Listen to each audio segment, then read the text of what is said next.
For that, we turn to two senators, Democrat Dick Durbin of Illinois and Kay Bailey Hutchison of Texas, whose 3 terms in the Senate will end in January. Senator Durbin, the president said today his only mandate is to reach out and serve the middle class. What does that mean? Well, I think the president made it clear during his campaign. We want to provide protection so there'll be no tax increases for families making $250,000 a year or less. These are families which certainly include most, if not all, middle-income families struggling paycheck to paycheck. There's no reason their taxes should go up. In fact, we ought to give them tax relief. That's just exactly what the Senate passed. The House is sitting on that bill. The president is calling on them to pass it. Senator Hutchison, I'm going to ask you the same question because I get the feeling your interpretation may be a little bit different. But when the president says, I want to raise taxes on the wealthiest, people who earn over $250,000 a year, and that's a deal breaker if that doesn't happen. Does that sound to you like you're moving forward? Well, I hope that we can come together on our joint goal of bringing down the deficits and getting our fiscal house in order. What Republicans are saying is we need to do this in a way that encourages jobs and hiring people. And if you tax the people who create jobs, who can give jobs, people who are not hiring right now because there is no indication of where we're going with this. Where are these taxes going to be?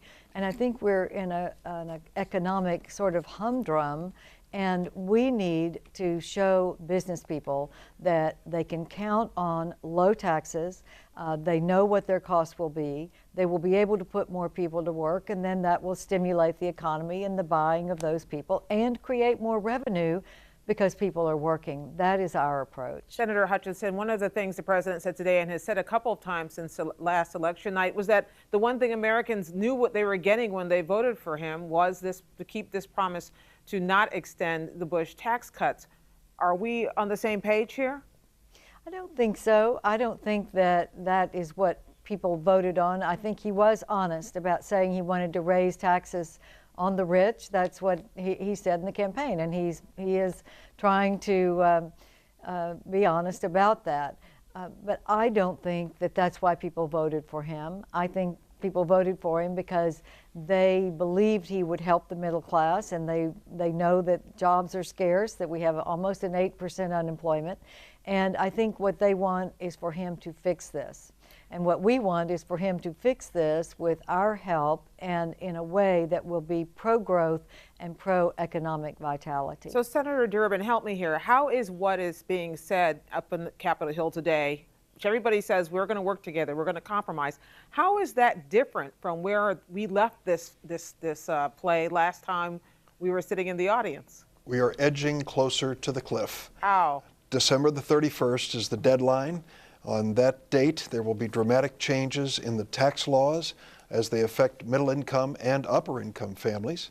And we're going to see some spending cuts, automatic spending cuts going in place. So we voted for this. Democrats and Republicans alike voted for it, said we want to make things so ominous, so foreboding that we'll do something.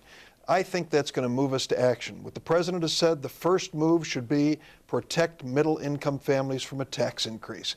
If Speaker Boehner says, I'll go along with that, that's where we'll start. I think the conversation's underway for a solution. Senator Durbin, are you kicking the can down the ball, whatever that cliche is, down the road by only talking about the tax cuts and not talking about the spending cuts as well? Let me tell you something. I was on the Bowles-Simpson Commission. I voted for it.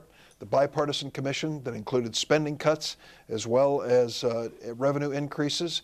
I know that to reach $4 or $5 trillion in deficit reduction, you need to put everything on the table, not just taxes for the wealthy. That's a piece of it, an important piece of it, but it isn't all of it. You need much more. Senator Hutchison, the president said today in his news conference that he was very familiar with the literature on the overreach of presidents in their second term, or the potential for overreach. Do you think that's a possibility here? Do you see that? We have heard, for instance, Republicans saying, hey, we can talk about immigration now. Is it possible that some things actually are in reach? Oh, I do think. I think immigration reform is in reach. Senator Durbin and I have worked on a DREAM Act alternative called something that I think would be acceptable to the American people and help these kids who are in this kind of never land that we need to get them out of. Senator Kyle, Senator Rubio, Senator Durbin, I think we can do that. And I want to just say on the Simpson-Bowles Commission, I think they are a starting place. And every Senate Republican that was on that commission also voted for Simpson-Bowles. So you have a bipartisan potential as a starting point. Maybe you don't like everything in it. But honestly, Gwen, entitlement reform is going to have to be part of an overall deal if it's going to impact the deficits and the long-term debt.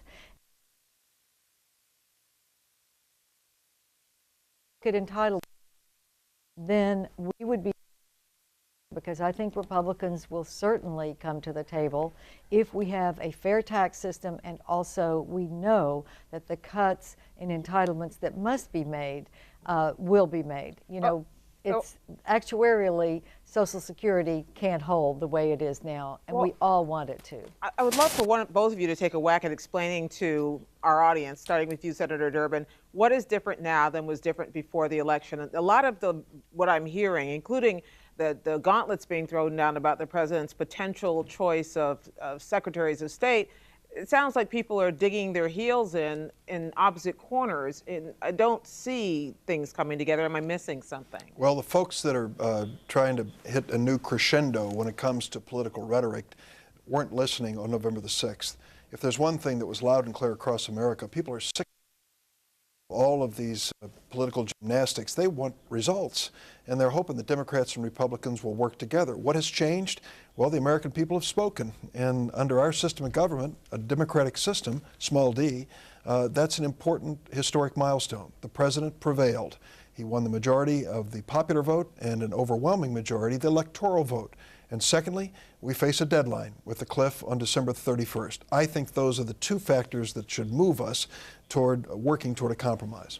Senator Hutchison, your thoughts on that? Yes, I think the Republicans lost big time, and that's a difference. I think we're near the fiscal cliff. I think that's a difference. And the president is looking at his legacy.